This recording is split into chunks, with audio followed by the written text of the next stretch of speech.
we have discussed about the effectiveness of fiscal policy when we derived the expression for multiplier, which was 1 upon 1 minus b.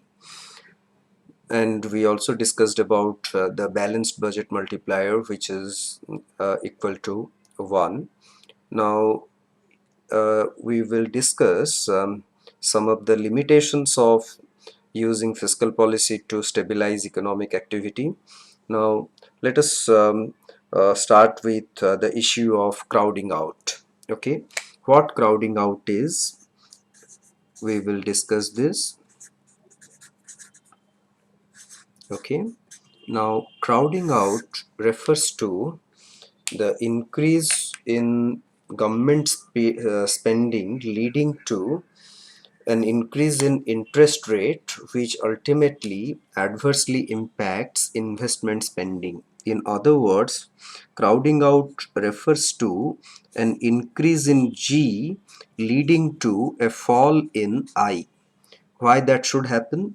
If government plans to spend more, and this, it is, we discussed that government wants to increase spending by say 20 lakh crores. Now what it is, how it will finance it? Now suppose government wants to issue bonds, government bonds worth 20 lakh crores. Now when these bonds are issued, what happens?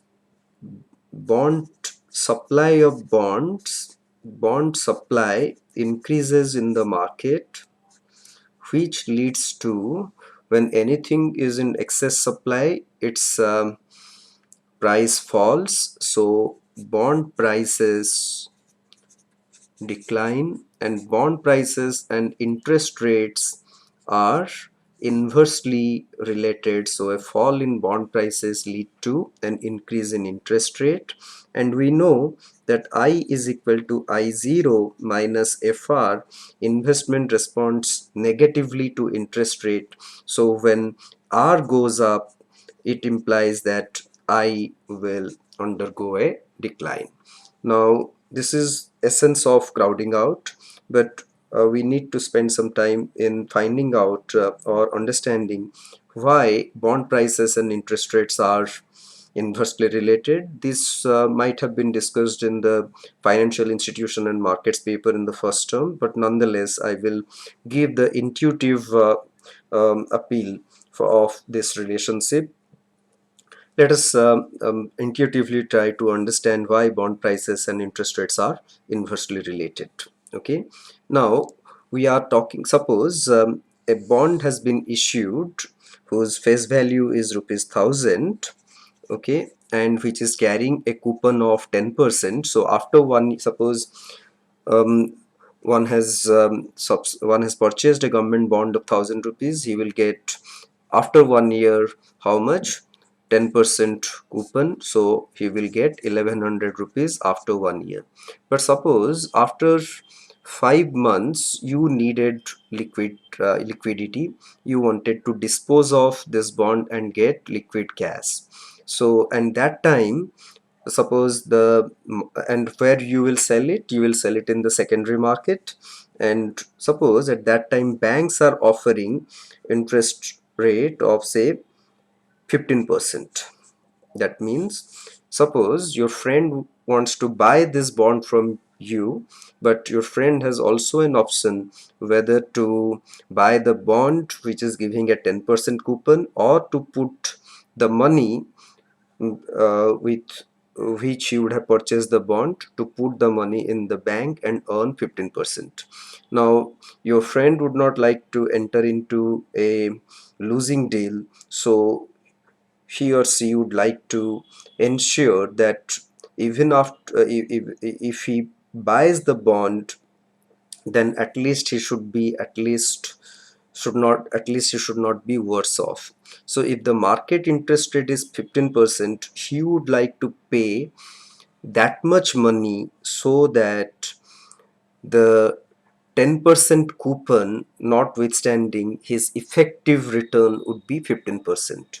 And if he pays 1000 rupees for the 1000 rupees bond, his effective return is 10%. Okay, now only when if he gives or if he buys this bond for something less than 1000 rupees, he will, suppose he pays say 900 rupees, then he would be getting a effective return which will be greater than 10%. Now how much, where it will fit into effective rate of 15%, that would require more final calculation, but the point is, if the market interest rate is higher, the bond must sell at lower than 10,000 rupees so that the buyer gets an effective return of 15%, which he has the which he can otherwise get from alternate avenue of investment. Okay, so what we found, when the market interest rate has gone up, which has led to a fall in the bond price, okay, which has led to a fall in the bond price to less than 1000 rupees.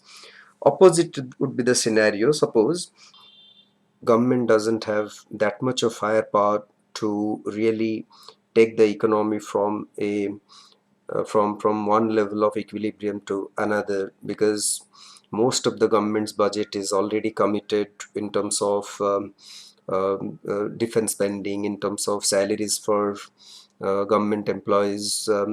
Now mm, the flexibility in the government budget to undertake spending is also very less. Even at the height of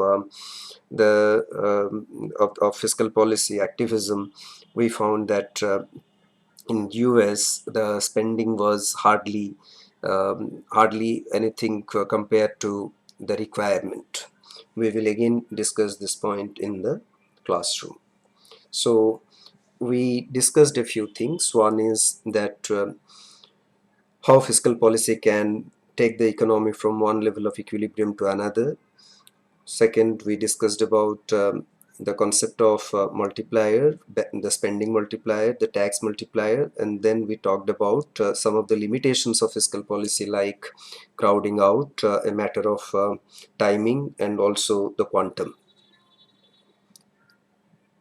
Next, we will take up the aggregate demand and aggregate supply model to discuss business cycles.